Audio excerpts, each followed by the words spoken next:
এর একটা বদমাশি শুরু করছেন আপনারা। বদমাশি বলবো, খারাপ ভাষায় বলতে হবে। একটা হলো নিজের বাবা, আরেকটা হলো মেয়ের বাবা, শ্বশুর ডাকি আমরা, মেয়ের বাবা শ্বশুর। আরেকটা আমরা নিজের বাবা। মাঝখানে বিয়ের সময় এর একটা বাবা যোগ হয়েছে, নাম কি? কার কার উকিল বাবা আছেন হাত তোলেন। মাশাআল্লাহ, পাওয়া গেছে আসামি।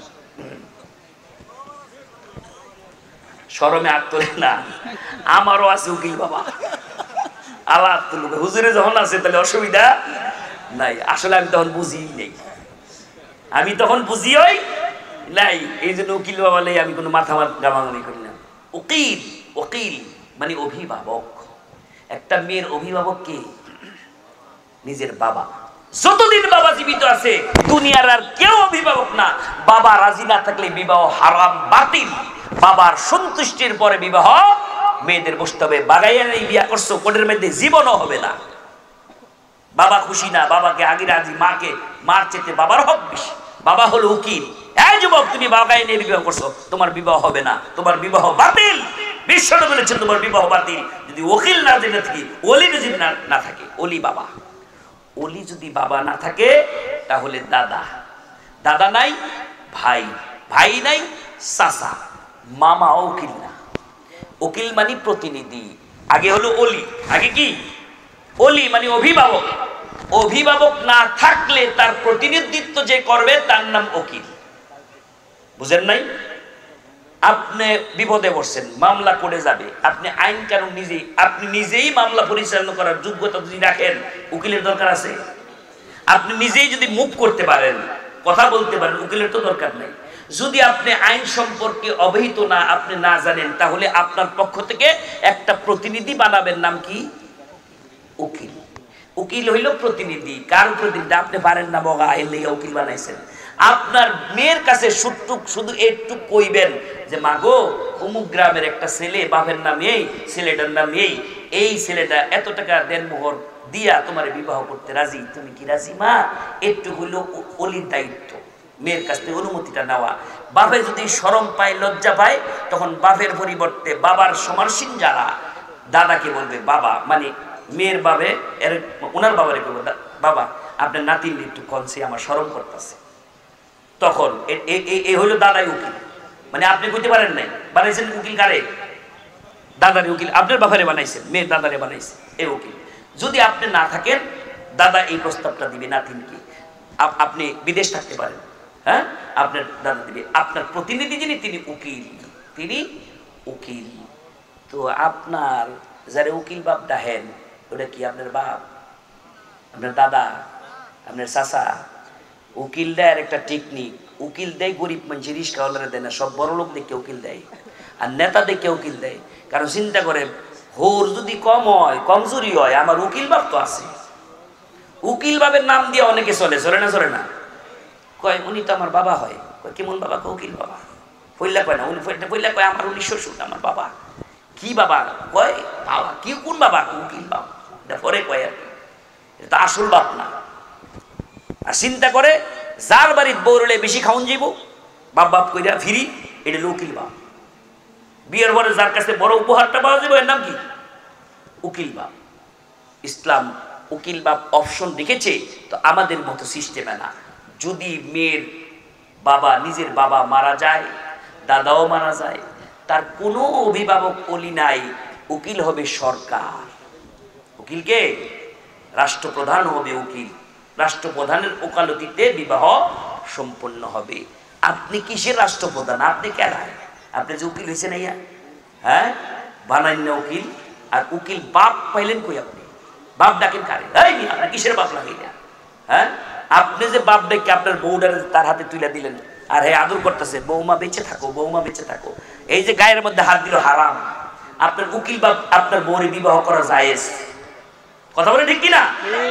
আপনার উকিল বাপ আপনার বউকে বিবাহ করা জায়েজ, হারাম হয় নাই উকিল হওয়ার কারণে। এই উকিল আপনার বউরে মা বেঁচে থাকো, ওই যে মা বাবাটা, হ্যাঁ এই জন্য মা। এটা কি নিজের মাইয়া?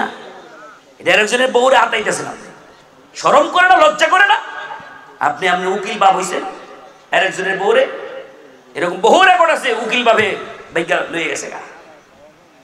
হ্যাঁ উকিল হয়েছে বললে বললেও মাইয়া মাইয়া ডাকছে আর ভাই আব্বা আব্বা কইছে আব্বা আব্বা কইতে কইতে সম্পর্ক হয়ে গেছে লইয়া বাগছে হুজুর টেজে গেছে হুজুর উকিল বাপ হয়েছি জায়েজ আছে ঘর জায়েজ আছে খালি লইয়ে যান না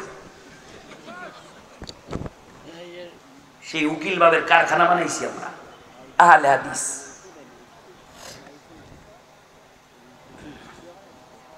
তাহলে কয়টা গেল বলেন তো একটা হলো মহারানা মহারানার মধ্যে গন্ডগোল পাইলাম হ্যাঁ এলে কি নাই মাওয়াদ্দাত ও রহমা ভালোবাসাও নাই কিছু নাই দরদ নাই খালি কাজিয়া আর কাজিয়া ঘরের ভিতরে তাইলে উকিল বাপ 2 নম্বর আসামি আর প্রথম নম্বর আসামি যারা মহারানের ই করে তাল বাহানা করে 2 নম্বর আসামি বিবাহের মধ্যে আর 3 নম্বর হলো কি যদি আপনার এই যে মেয়ের বাপের বাড়িতে চলন যায় চলন যাইবে কোথায় ছেলের বাপের বাড়ি অলিমা হবে অলিমা চলন নাই চলন খুশি হইয়া মেয়ের বাপে যতটুকু খাওয়ায় জোর কইরা মেয়ের বাপের খাওয়াতে এটা ডাকাতি এটা কি মেয়ের বাড়িতে জোর করে যাওয়া যে 300-400 মানুষ আসতাছি আপনি রেডি থেকে নালে বিবাহ হবে না এটা ডাকাতি করার সমান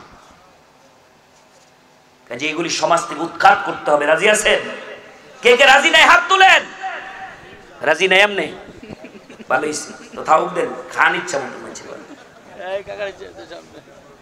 বুঝে নাই আর কি এই সমস্ত পচা কাজ এই সমস্ত নোংরা কাজ বিবাহের সময় উঠে যাক কে কে চান দেখান কে কে চান লিল্লাহি তাকবীর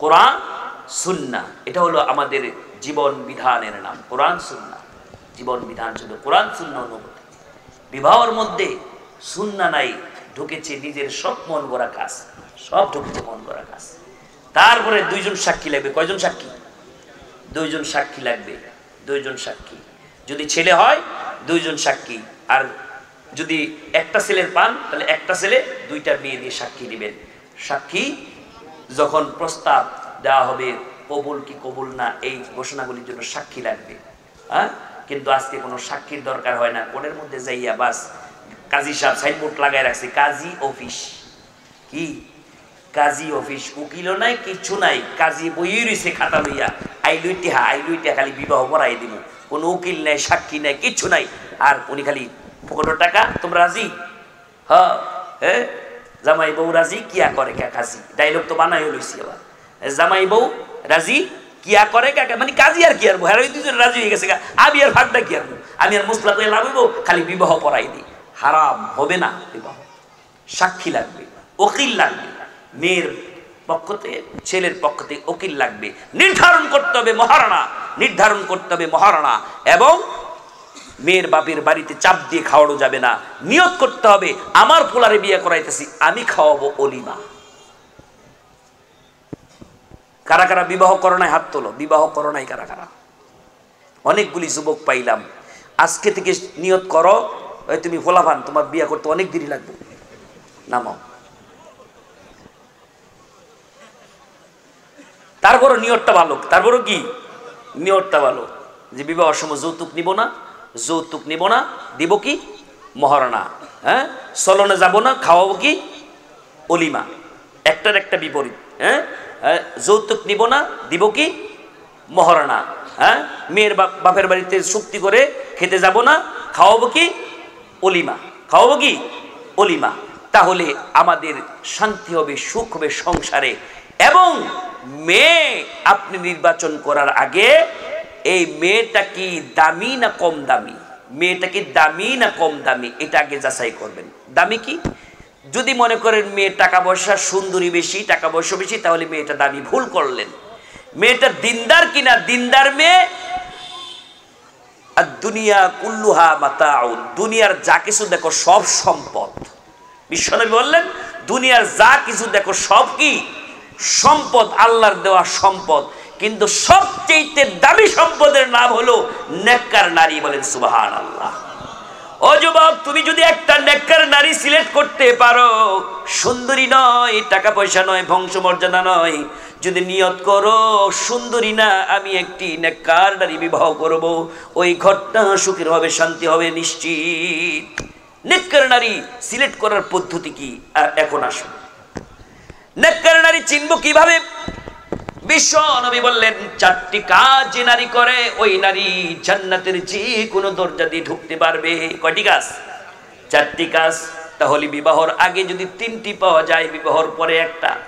বিবাহর আগে কি? বিবাহর আগে চিন্তা করবেন।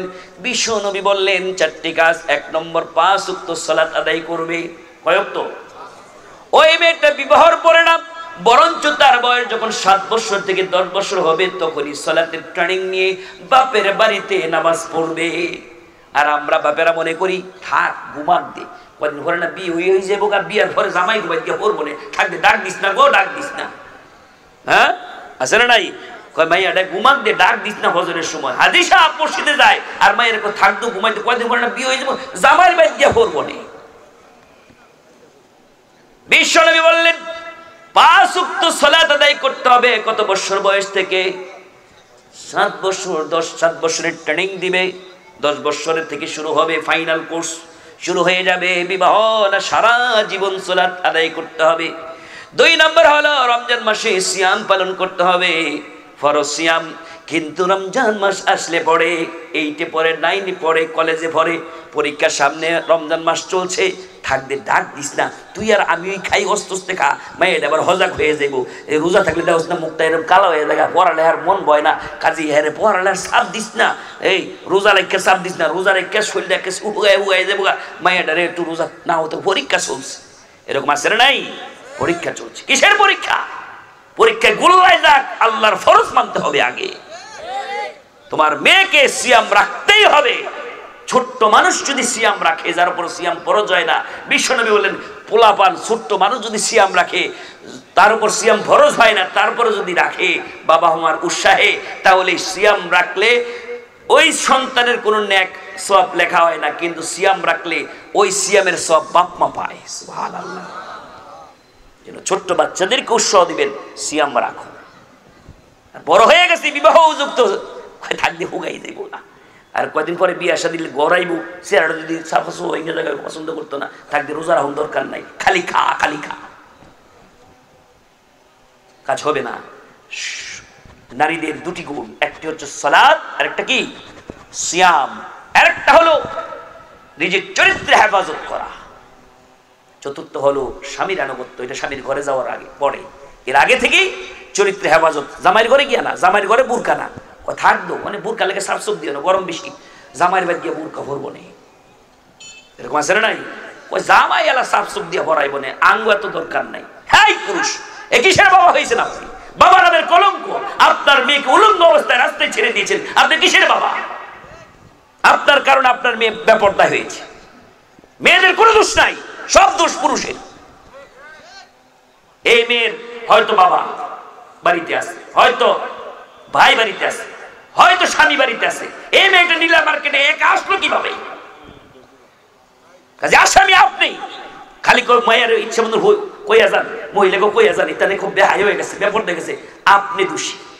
এই গরু ফালি নেই আমরা, গরুর ফালার সময় ফাজন একটা আতো থায় নাই, হিয়াবারে মুহের মধ্যে কি লাগাইছেন? কাফাই লাগাইছেন, যে মানুষের খেত যাতে না খায়। হ্যাঁ, গরু সাইডা দিয়া বই দিচ্ছেন আর ফাড়া দিচ্ছেন, না জানি কাফাই সাফাই ছুড়ে খাইয়া লাই। হ্যাঁ, নাকি কইছেন খাট গরুরে, গরুর হইতে মানছে গেলেই বা আমার গেলেইব খাট গা আমার কি, এরকম কইছেন? চিন্তা করছেন গরু খাবে মানুষের ফসল, গরুর একটা গালিও কেউ দিব না, সব গালি আমারে দিব, ঠিক না? গরুরে গালি দিব? গরু যদি ছুটে গিয়ে ফসল খায় আর আপনি লাড়ি লেবো রয়েছেন, কি গরুরে কইব ইস গরুটা যে খারাপো, এটা বাহায়া, হ্যাঁ এই গরু জীবনে আমার ক্ষেত্রে লাড়ো আইস না, গরুরে কইব? নাকি যে আপনি লাড়ি লেবো রয়েছেন আপনারে কইব? গাই মিয়া, আপনার আন্দাজ নেই আপনার গরু ছুটলো কেমনে? এই মিয়া, আপনি কিসের রাখাল? 2 নম্বর রাখাল কোথাকার, গরুটা ছুটলো কেমনে? লাড়িলে মার তুলিলে বইরিস, হ্যাঁ তোমার ভাষণটা ভিড়াবো, কইবেন না? কইবেন না তো? আল্লাহ পাক বলছেন তুমি কিসের মারধর? আর জাদু কাওয়ামুন, তোমাকে মারধর বানাইছি, আর তুমি তোমার বউরে ছেড়ে দিছো নীলা মার্কেটে, তোমার ভাইয়ারে ছেড়ে দিছো, তোমার বোনের ছেড়ে দিছো, তুমি মূল আসামি, তুমি আসামি। এই জন্য দাউস হলো পুরুষ, লা ইয়াদখুলুল জান্নাহ, দাউস কখনো জান্নাত যাবে না।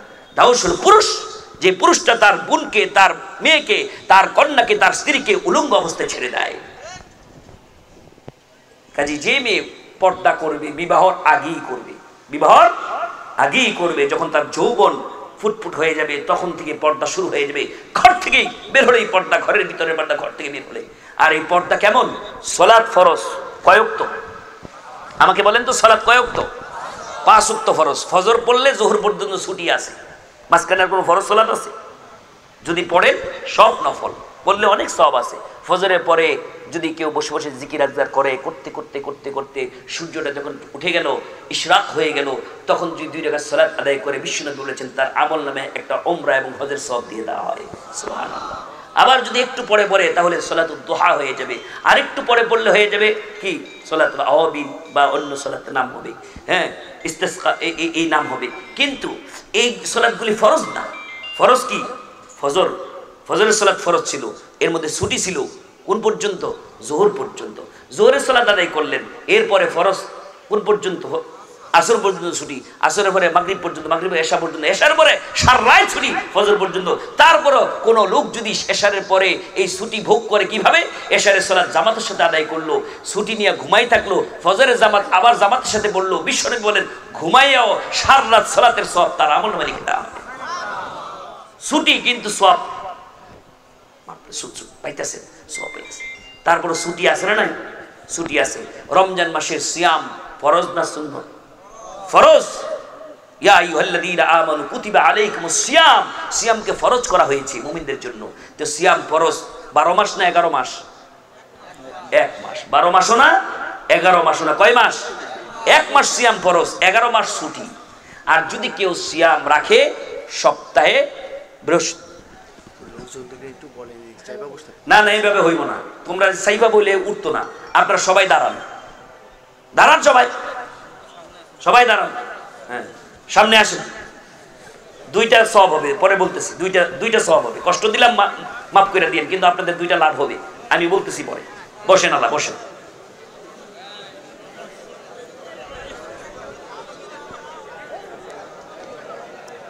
বসেন, মাশাআল্লাহ, এই তো হয়ে গেছে। আর খালি কয় জিকির করেন, সামনে আসেন, জিকির আসেন, বৈশা যান, এগুলি দরকার নেই।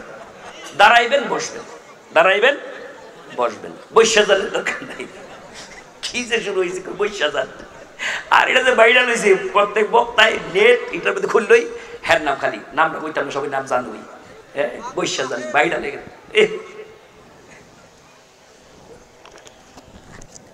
2টা নেক হলো। একটা হলো অন্য ভাইকে বসার করে জায়গা ছেড়ে দেওয়ার জন্য আল্লাহ জান্নাতে জায়গা ছেড়ে দিবে।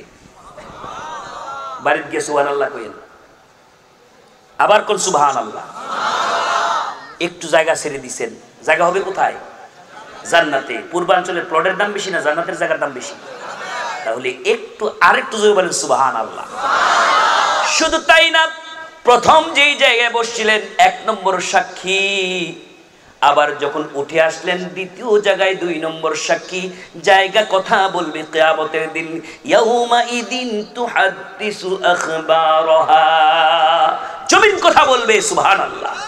জমিন সাক্ষী। এই জন্য ফরজ সালাত যেখানে পড়বেন, নফল প্রয়োজন একটু জায়গা চেঞ্জ করে বলেন, মসজিদের জায়গা 2টা সাক্ষী হয়ে যাবে। সুবহানাল্লাহ।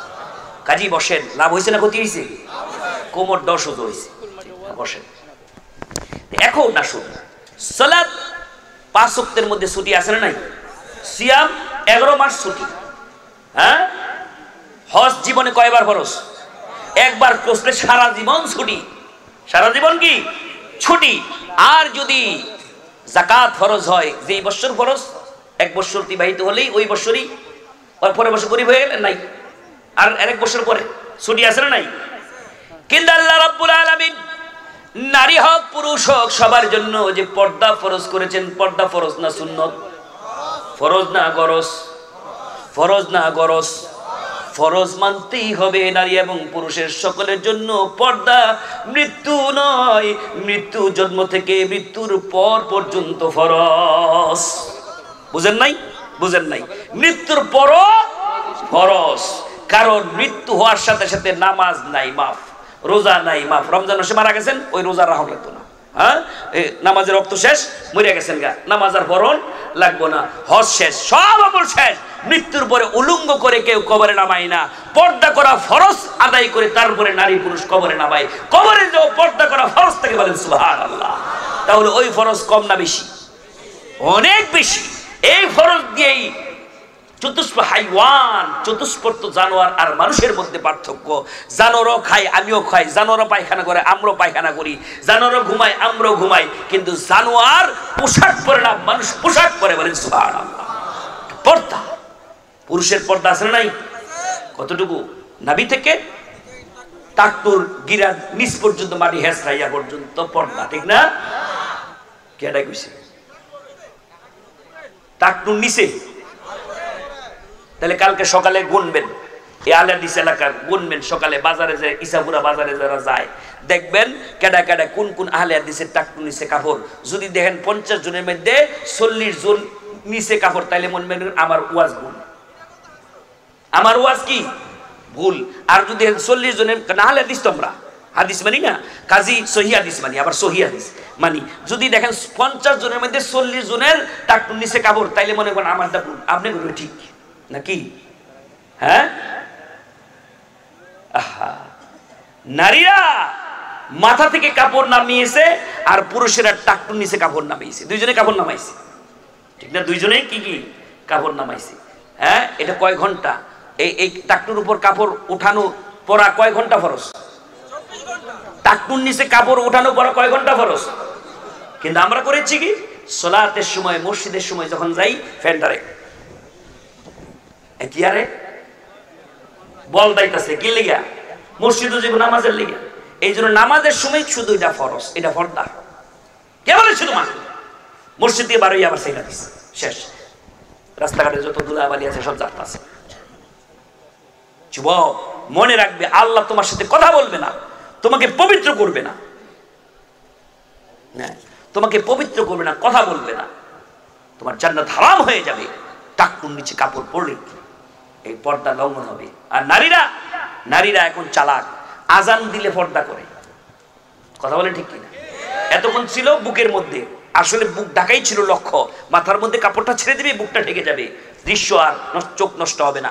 কিন্তু ওই কামটা আরো বেশি জঘন্য, যে মাথা এতক্ষণ বুকে ছিল, যা কিছুটা পর্দা হয়েছিল, কিন্তু যখন যেই নিয়ে আজান দিছে, তখনই মহিলারা কি করছে, বুকের কাপড়টা মাথায় তুলছে, মানে বুক খালি। নাউজুবিল্লাহ।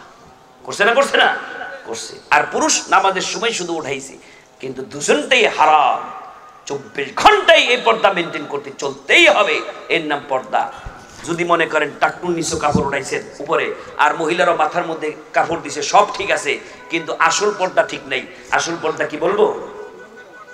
আসল পর্দা হলো, আমার আল্লাহ বলেন, কুল্লিল মুমিনিনা ইয়াগুদ্দু মিন আবসারিহিম, ও পুরুষেরা তোমার চোখকে নিয়ন্ত্রণ করো। আবার নারীদেরকে বলেছেন, কুল্লিল মুমিনাতি ইয়াগুদ্দুনা মিন আবসারিহিন্না, ও নারীরা তোমাদের চোখকে নিয়ন্ত্রণ করো। বড় হুজুর, মাথায় পাগড়ি, রুমাল, লম্বা জুব্বা, কিন্তু বারবার হেভি চাই, মহিলারা দেখলেই বুঝি এটা বদমাইশ। কথা কোন ঠিক কিনা? মহিলারা দেখলেই বুঝে এটা কি বদমাশ। চোখ ঠিক নাই, হুজুরের চোখ ঠিক নাই। আল্লাহ এইখানে আঘাত করছে। শুধু তাই না, 1400 বছর আগে আল্লাহ সতর্ক করলেন, মোবাইল, ইন্টারনেটের যুগ, ফেসবুক, ইউটিউব আসবে, উল্লঙ্গ দৃশ্য চলে আসবে, আর তোমার চোখ দিয়ে এগুলি দেখবে, পৃথিবীর কেউ দেখবে না। দেখবে কে? আল্লাহ। যখনই আসতো তখনই সাথে সাথে ডিলিট করে দিতে পারো, তাহলে চোখের পর্দা হলো। আর যদি মনে করে কেউ তো নাই, দেখি একটু বড় কইরা, তাইলে তুমি চোখের পর্দা নষ্ট করলা। কথা বলে ঠিক কিনা? এখন নারী পুরুষ সবাই এই কামেই ব্যস্ত, হাঁটতেছে, হাঁটে আর খালি এইগুলি টানে। আগে এরকম তাসবিহ লয়ে টানতো, ওখানে মোবাইল দিয়ে টানে। আছে না নাই? কোনো ট্রেনে পড়লো না কোথায় পড়লো, গর্তে পড়লো, এই কোনো সেন্সই নাই।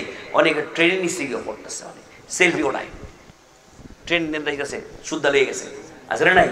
এই মোবাইল কি যন্ত্রণা! কাজেই চোখের পর্দা নষ্ট করে দিয়েছে মোবাইল। মোবাইল এত সহজে চোখের পর্দা নষ্ট করেছে, আগে এতটা নষ্ট হয় নাই। এই জন্য এই চোখের পর্দা আগে করতে হবে। যত বুরকাই পড়ুক মহিলা, যদি খালি যুবক দেখে বারবার চায়, বুঝে যুবক এটা 2 নম্বর মহিলা। কথা বলেন ঠিক কিনা? কাজে মা বোনদেরকে বলে যায়, আপনি যদি পর্দাশীল হন, নিজেকে ঢেকে রাখবেন আর চোখকে নিয়ন্ত্রণ করবেন, কণ্ঠটাকে উঁচু করবেন না, কণ্ঠটাকে ঠিক রাখবেন, হাঁটার সময় সুন্দর করে হাঁটবেন, পায়ের আওয়াজ যেন অন্য পুরুষের কানে না যায়। আল্লাহ রাব্বুল আলামিন এভাবে পর্দা মেনটেন করার তৌফিক দান করুন, বলেন আমিন।